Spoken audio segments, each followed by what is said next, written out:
नमस्ते dear viewers. आज के इस वीडियो में हम लोग ऑप्टिकल रोटेशन का एक छोटा सा इलस्ट्रेशन देखेंगे। प्यारे व्यूअर्स, पिछले वीडियो में हम लोगों ने देखा कि ऑप्टिकल रोटेशन क्या होता है ना।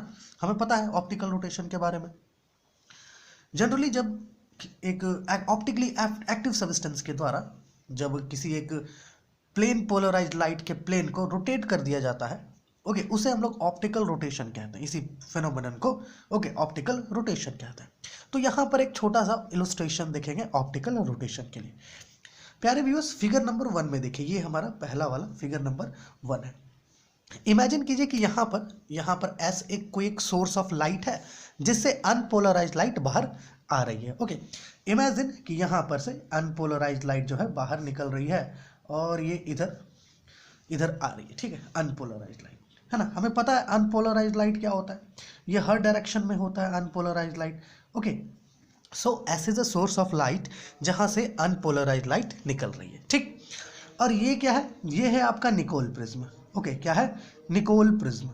अब चूंकि हम पिछले वीडियो में निकोल प्रिज्म के बारे में भी पढ़ा हम लोगों ने, वहां पर हम लोगों ने क्या देखा कि निकोल प्रिज्म प्रोड्यूसर या यूं कहिए पोलराइजर और एनालाइजर दोनों के रूप में काम करता है। सो हम लोग यहाँ पर निकोल प्रिज्म को यहाँ पर पोलराइजर के फॉर्म में लिए हैं और यहाँ पर एनालाइजर के फॉर्म में। ठीक है, चलिए, अब हमें पता है कि जब भी कोई एक अनपोलराइज्ड लाइट जब निकोल प्रिज्म पे स्ट्राइक करता है तो वो दो पार्ट में डिवाइड हो जाता है, या यूं कहिए वो दो पार्ट्स में स्प्लिट हो जाता है ना, जिसको हम लोग डबल रिफ्रैक्शन कहते हैं। तो यहाँ पर ये कुछ इस प्रकार से दो पार्ट में स्प्लिट हो जाएगा, कुछ इस प्रकार से। ओके, एक को हम लोग कहते हैं ई रे, दैट इज एक्स्ट्रा ऑर्डिनरी रे, जो प्लेन ऑफ पेपर में ही लाई करता है। ओके, और एक को हम लोग कहते हैं ओ रे, दैट इज ऑर्डिनरी रे, जो प्लेन ऑफ पेपर के परपेंडिकुलर होता है। ओके, और वहाँ पर निकोल प्रिज्म में हम लोगों ने देखा था कि जो ओ रे है ये क्या हो जाता है, एलिमिनेट हो जाता है कनाडा बाल्सम के लेयर से, है ना, हिट करने के बाद यहाँ पर टोटल इंटरनल रिफ्लेक्शन होता है जिसके वजह से ये एलिमिनेट हो जाता है ना। और हमारा जो ई रे है ये कनाडा बाल्सम को क्रॉस करते हुए यहाँ पर से बाहर निकल जाता है ना। और जो हमें इधर लाइट मिलता है दैट इज ये सब प्लेन पोलराइज्ड लाइट होता है। यहाँ पर जो लाइट हमें मिलेगा ये लाइट प्लेन पोलराइज्ड लाइट होगा, ये होगा प्लेन पोलराइज्ड लाइट। और ये क्या है, ये है एनालाइजर। ओके, अब जैसे ये प्लेन पोलराइज्ड लाइट एनालाइजर में एंटर करेगा, ओके, तो ये हो जाएगा स्टक। मान लीजिए बहुत बार ऐसा होता है कि जो पोलराइज्ड लाइट है वो उसको जब हम लोग एनालाइज करने लगते हैं तो कुछ कारणों के कारण, है ना, कुछ रीजंस के कारण वो स्टक हो जाता है। कहाँ स्टक हो जाता है, एनालाइजर में, उससे बाहर नहीं निकल पाता।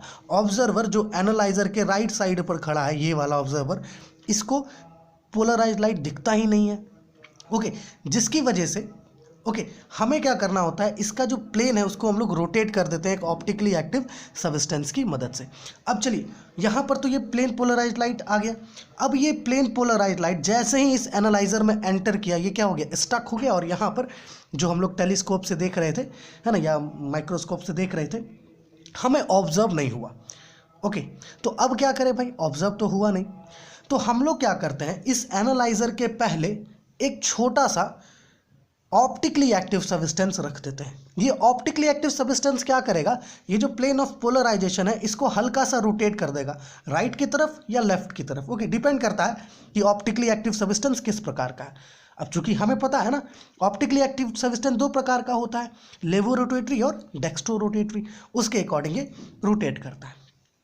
तो फिगर नंबर 2 में देखिए, सेम प्रकार से यहाँ पर अनपोलराइज्ड लाइट है। ओके, ये अनपोलराइज्ड लाइट जो है ये निकोल प्रिज्म में एंटर करता है। यहाँ पर देखिए, जैसे वहाँ पर हुआ ये कुछ इस प्रकार से एलिमिनेट हो गया और यहाँ से ये बाहर निकला। ठीक, यहाँ पर क्या है, प्लेन पोलराइज्ड लाइट है, जैसे यहाँ पर था फिगर नंबर 1 में। ओके, यहाँ क्या है, प्लेन पोलराइज्ड लाइट। ओके, अब ये जो आप देख रहे हैं यहाँ पर हम लोगों ने रखा है ऑप्टिकली एक्टिव सब्सटेंस।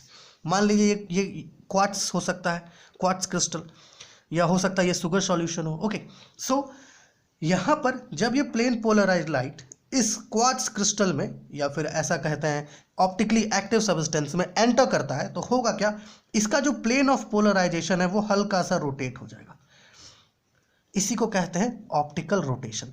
अब जब ये एंटर करेगा एनालाइजर में, ये क्या है, एनालाइजर, अब जब ये एनालाइजर में एंटर करेगा तो ये स्टक नहीं होगा और ये जो प्लेन पोलराइज्ड लाइट है इसे हम लोग यहाँ पर एनालाइज कर पाएंगे, जो ऑब्जर्वर है ये इसे एनालाइज कर पाएगा। ओके, सो ऑप्टिकल रोटेशन की मेनली ज़रूरत यहीं पर पड़ती है। ओके, अगर कहीं पर प्लेन पोलराइज लाइट किसी कारणवश स्टक हो जा रहा है एनालाइजर में, ओके, तो वहाँ पर हम लोग क्या करते हैं, ऑप्टिकली एक्टिव सब्सटेंस का प्रयोग करके उसको क्या करते हैं, रोटेट कर देते हैं। सो ये एक छोटा सा इलस्ट्रेशन था ऑप्टिकल रोटेशन के रिगार्डिंग। ओके, ऑप्टिकल रोटेशन को हम लोगों ने बिल्कुल डिटेल्स में डिस्कस किया। अगर आपने नहीं देखा है तो प्लीज़ देखिए, लिंक आपको नीचे डिस्क्रिप्शन में मिल जाएगा। ओके, चलिए अगली वीडियो में मिलते हैं आपसे।